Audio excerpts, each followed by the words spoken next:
नमः हरे हराये नमः।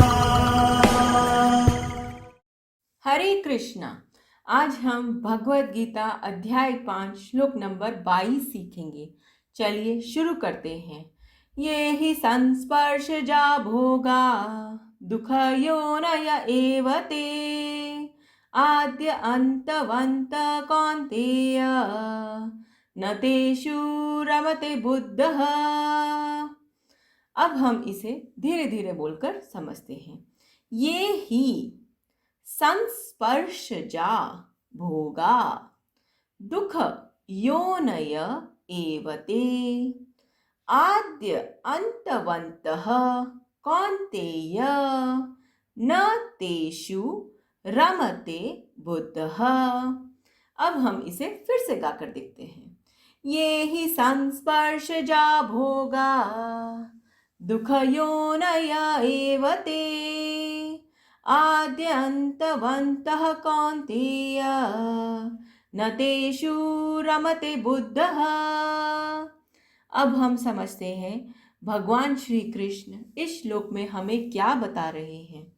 बुद्धिमान मनुष्य दुख के कारणों में भाग नहीं लेता, जो कि भौतिक इंद्रियों के संसर्ग से उत्पन्न होते हैं।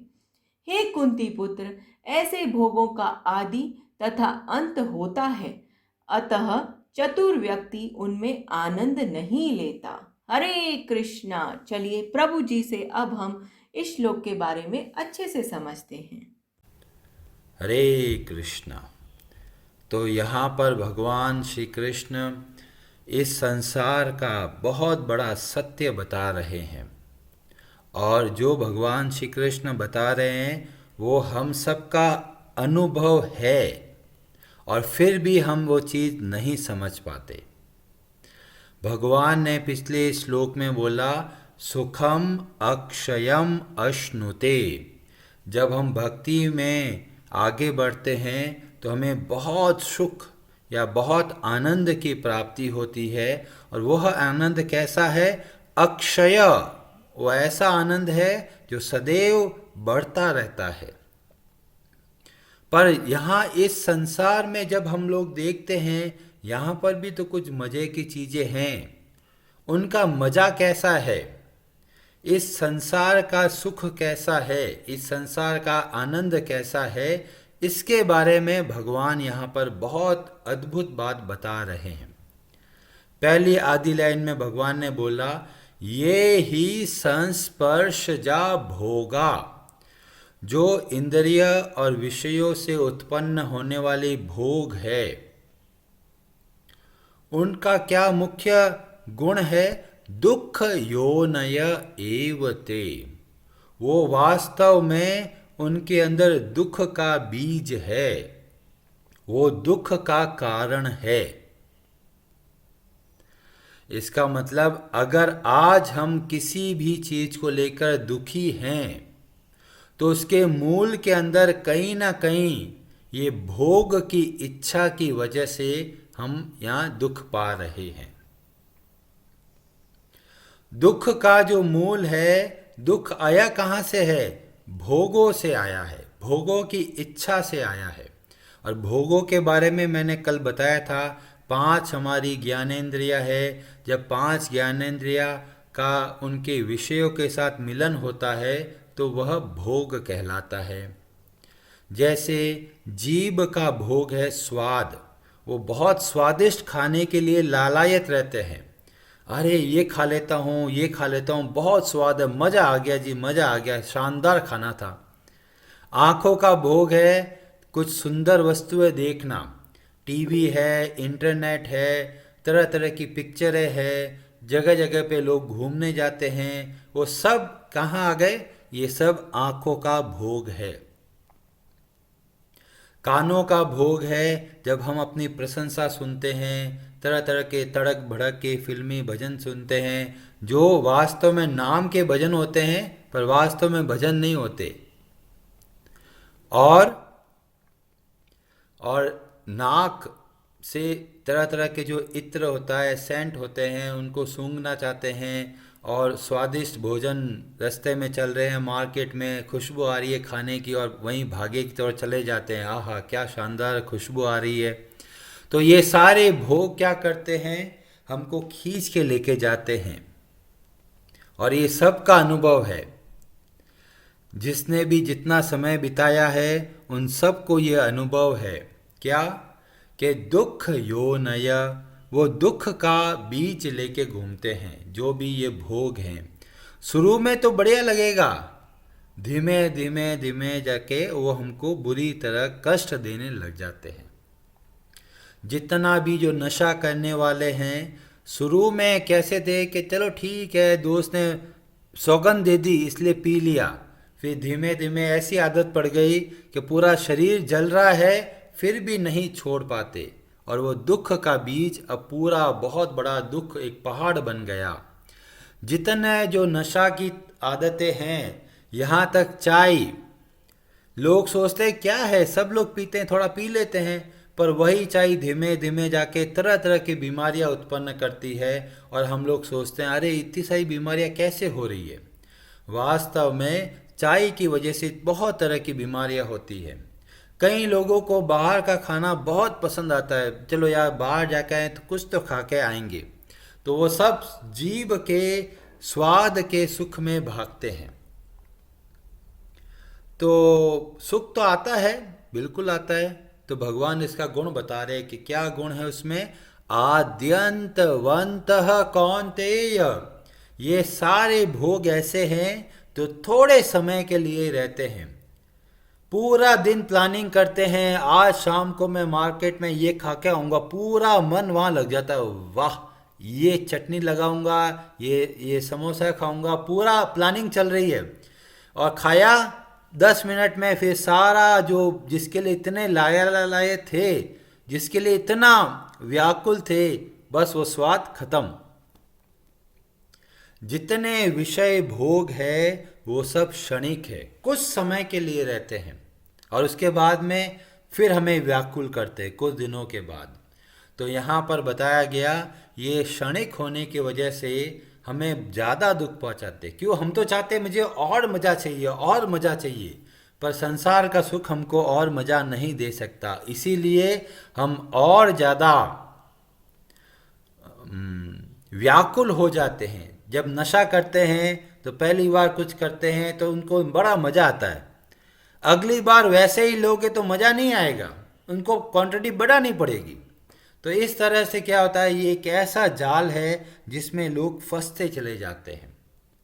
तो कौन नहीं फंसता, तो भगवान ने बोला ना तेषु रमते बुधः, जो बुद्धिमान मनुष्य है वो संसार के भोगों में नहीं फंसता। ये संसार के भोग हमें इतना दुख दिए, जब हम स्कूल जाते थे तब से हमारे पीछे पड़ा हुआ है। स्कूल में सोचते थे अरे कॉलेज जाएंगे तो कितना मज़ा आएगा, कोई ड्रेस वेस पहनने की ज़रूरत नहीं, अपने मन जो पसंद है वो ड्रेस पहनो, और कोई टाइम का प्रॉब्लम नहीं है। तो कॉलेज पहुंच गए, अब कॉलेज में सोच रहे हैं अरे जॉब लग जाए तो मज़ा आ जाएगा, बस जॉब में भी लग गए, अरे शादी हो जाए तो मज़ा आ जाएगा, शादी भी हो गई, अरे परिवार बढ़ जाएगा तो बहुत अच्छा होगा। ऐसे करते करते हम सोचते हैं ये चीज़ मिलेगी तो हम प्रसन्न होंगे, पर वास्तव में वो जो खुशी है वो आगे की आगे भागती जाती है। ये सबका अनुभव है, जितना सुख भोग के लिए भागे हैं, और मैं खुद को याद है कि हमने कितनी तकलीफ पाई है। और इसीलिए भगवान हमको एक बहुत बढ़िया रास्ता बता रहे हैं कि भाई मज़ा सबको चाहिए, तो सही जगह पे मज़ा ढूंढिए। ये संसार में मज़ा ढूंढोगे तो दुख ही पाओगे, क्योंकि ये जो संसार है दुखालयम है। और प्रभुपाद जी बहुत बढ़िया बताया भागवतम का, और पद्म पुराण से श्लोक बताते हुए बोलते हैं, रमन्ते योगिना अनंते, योगी जन जिस परम सत्य के लिए ध्यान करते हैं और जिनका मन रमण करता है, बहुत आनंद प्राप्त करता है, इसीलिए जो परम सत्य का नाम है राम, मतलब राम का जो शब्द का मतलब है, जिससे बड़े बड़े योगी लोग ध्यान के द्वारा आनंद प्राप्त करते हैं, उनको राम पदेन सो परम ब्रह्म अभिधीयते। राम शब्द में ही इतना अधिक मधुरता है।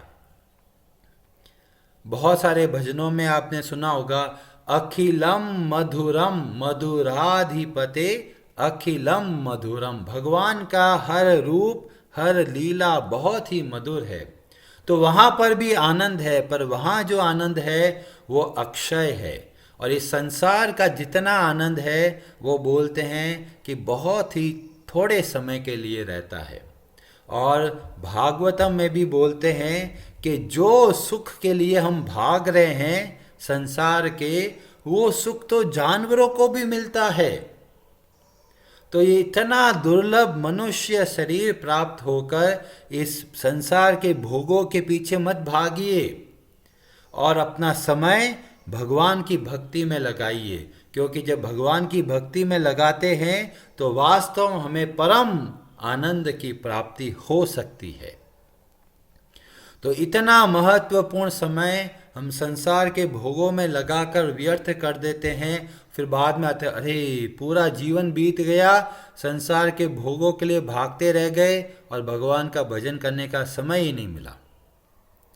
18वें अध्याय में भगवान श्री कृष्ण बताते हैं कि जो सुख पहले तो जहर जैसा लगता है, पर बाद में अगर अमृत की तरह है, तो ऐसा सुख सात्विक कहलाता है। अभी ऐसा कौन सा सुख है जो पहले तो जहर की तरह लगता है? तो क्या भगवान के नाम के लिए प्रयत्न करने वाला जो कार्य है, आरंभ में बड़ा विष जैसा लगता है। अरे सर्दी है, सुबह सुबह उठना पड़ेगा, क्या करें, थोड़ी देर और सो जाते, मज़ा आ रहा है, गर्मी मिल रही है रजाई के अंदर।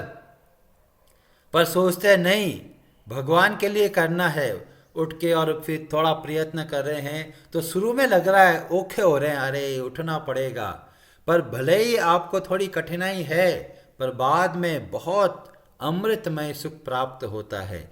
तो ऐसा सुख होता है सात्विक सुख। 18वें अध्याय में भगवान बोलते हैं, यत दग्रे विषम एव परिणामे अमृतोपमम।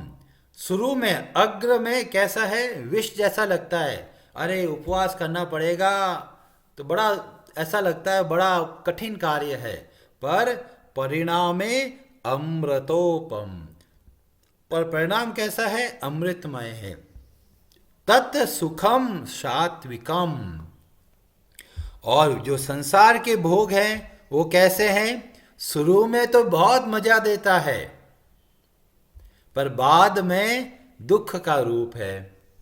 उसमें बताया कि अग्रे अमृतोपमम, शुरू में बहुत मजा आता है, पर परिणामे विषम एव तत् सुखम राजसम स्मृतम। जो सुख शुरू में तो बहुत मजा देता है, पर बाद में दुख का रूप धारण कर लेता है, वो सारा जो भी सुख है वो वास्तव में दुख ही है। ये ऐसा है जैसा कि बहुत बड़ा रेगिस्तान में दूर जैसा कोई पानी जैसा दिखता है, और व्यक्ति भागा भागा जाता है और देखता है अरे यहाँ तो पानी ही नहीं है, धोखा हो गया। फिर दूर दिखता है अरे हाँ वहाँ पे पानी दिख रहा है, भागा भागा जाता है, अरे यहाँ भी पानी नहीं है। ऐसा ही हम सब का जीवन हो जाता है जब हम विषयों के पीछे भागते हैं, और ये वास्तव में दुख का मूल है जो हमें दुख देता है तरह तरह के रूप धारण करके। और भागवतम रामायण में बहुत बढ़िया बढ़िया कथा आती है कि कैसे एक छोटी सी चिंगारी से व्यक्ति का कितना ज़्यादा पतन हो जाता है। तो एक कथा श्रीमद् भागवतम में आती है, अजामिल की कथा।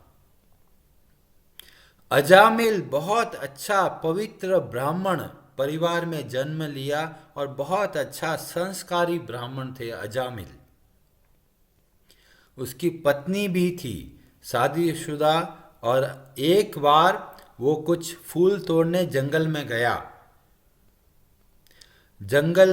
फूल तोड़ने, तो देखा एक बुरे चरित्र की स्त्री और एक पुरुष आपस में गले मिल रहे थे, और उसको देखकर अजामिल का दिमाग इतना खनका कि उसके दिमाग में वो स्त्री का चेहरा दिमाग में बस गया कि अरे बहुत सुंदर स्त्री थी वो तो।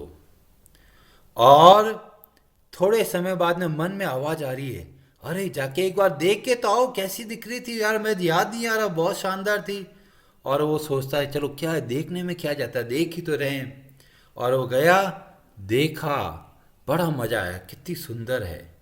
और दूसरी बार की वजह से अब तीसरी बार मन हुआ कि उससे बातचीत करूं, उससे तो और बातचीत करूं।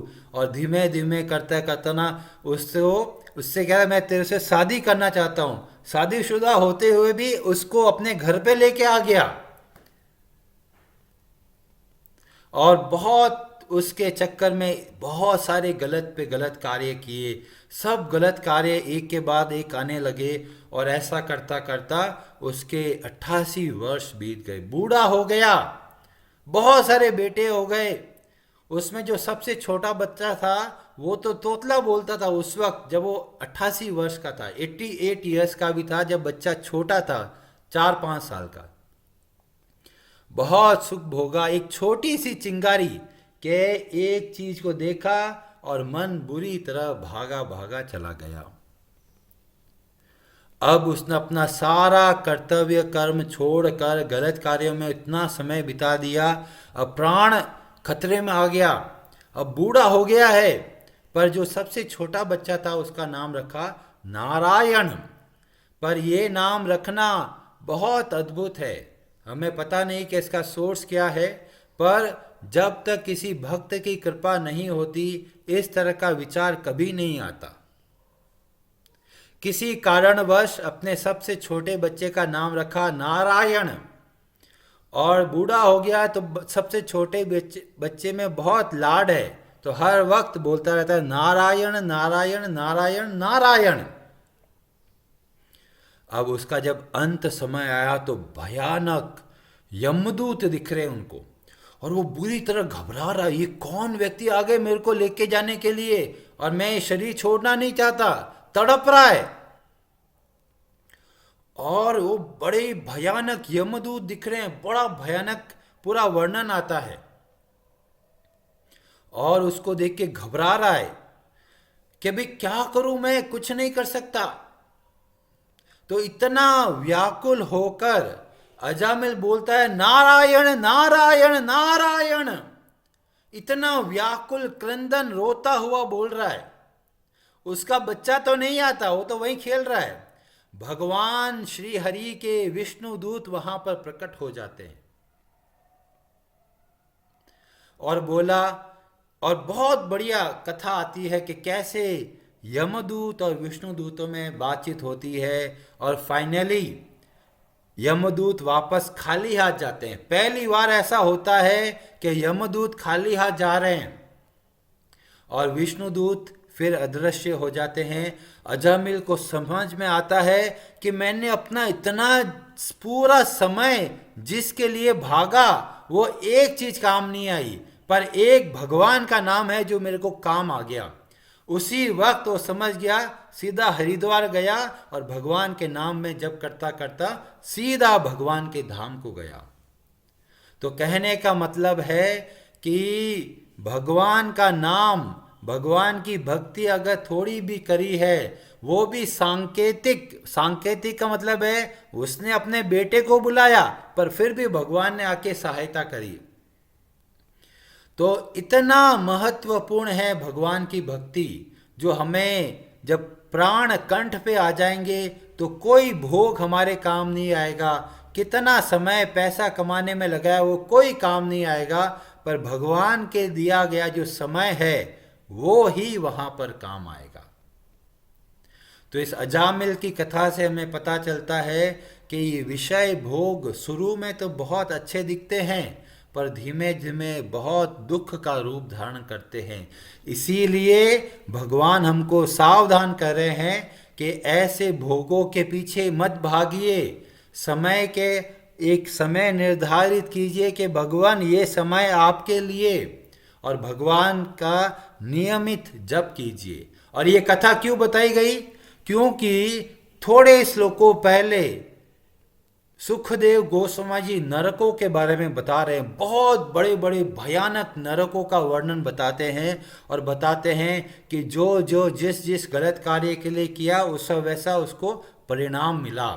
जो इतना भयानक नरक का वर्णन सुनकर जो परीक्षित महाराज वो घबरा गए। इतना दुख झेलते हैं लोग, तो कोई उपाय तो बताइए कैसे इन दुखों से पार पाएंगे।